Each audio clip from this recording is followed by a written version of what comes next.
अम्मी, अब मैं बड़ी हो गई हूँ तो मुझे कैसे रहना चाहिए? बेटा, अब तुम बड़ी हो गई हो। आओ, आज मैं तुम्हें उठने बैठने और लोगों से मिलने का तरीका सिखाती हूँ। आप लोगों की भी बेटियां हैं, हमारी भी बेटियां हैं, सब एक जैसी, सब सांझी हैं। इसलिए आप भी अपने बच्चों को ये बातें जरूर सिखाइए।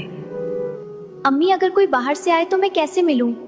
तो बेटा, जब भी बाहर से कोई गैर महरम रिश्तेदार आए और अगर वो तुमसे गले मिलने की कोशिश करें तो ऐसे नहीं मिलना, तुमने बस सलाम करना है। बड़े प्यार से सर पर हाथ रखवाना है, जैसे बुजुर्ग दुआ देते हैं। हाँ, सिर्फ तुम्हारे भाई, मामू, वालिद, ये जो अपने महरम रिश्ते हैं, उनसे तुम इस तरह मिल सकती हो। अच्छा अम्मी, भाई, मामू और अब्बू से कैसे मिलना चाहिए? हाँ बेटा, ये महरम रिश्ते हैं, इनसे तुम सलीके से गले मिल सकती हो। पहले सलाम करो और बड़े हो तो सर पर हाथ रखवाओ।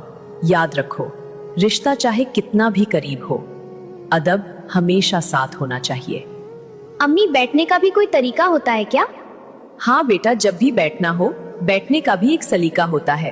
कभी भी ऐसे नहीं बैठना कि टांगे खुली हो। हमेशा अपने पैरों को ढककर सलीके से बैठो, चाहे सामने मेल हो या फीमेल।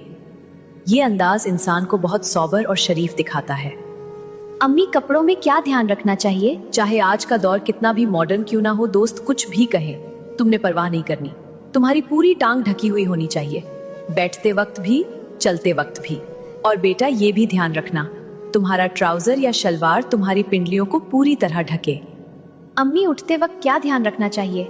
जब भी कहीं से उठो, खास तौर पर पब्लिक प्लेस या मेहमानों के सामने, तो उठने से पहले अपनी कमीज या कुर्ता पीछे से ठीक कर लो।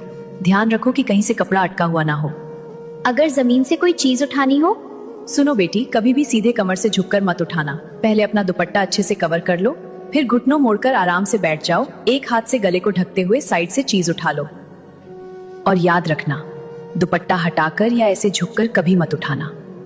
हया सबसे बड़ी चीज है बेटी। अम्मी, अगर चलते चलते खांसी आ जाए तो कोशिश करो उसे कंट्रोल करने की। जितना हो सके सब्र करो। अगर खांसी रोकना मुश्किल हो जाए तो मुंह पर हाथ रखकर दबे अंदाज में खांसी करो। ये छोटी छोटी बातें हैं बेटा, लेकिन यही असल तहजीब और परवरिश होती है। मैं अपनी बेटियों को ये सब सिखा रही हूँ। उम्मीद है आप भी अपनी बेटियों को ये जरूर सिखाएंगे, क्योंकि असल तहजीब, परवरिश और अखलाक माँ ही सिखाती है। बच्चों की असली उस्ताद माँ होती है, और ये बातें उनके दिलों में बसा दीजिए। अगर आपको ये बातें सही लगे तो कमेंट में आमीन जरूर लिखें और इस पैगाम को हर माँ, हर बच्चे तक पहुँचाएं। ऐसी ही वीडियो देखने के लिए हमारे चैनल को फॉलो जरूर करना, क्योंकि आपका सपोर्ट हमें और ज्यादा मेहनत करने का हौसला देता है।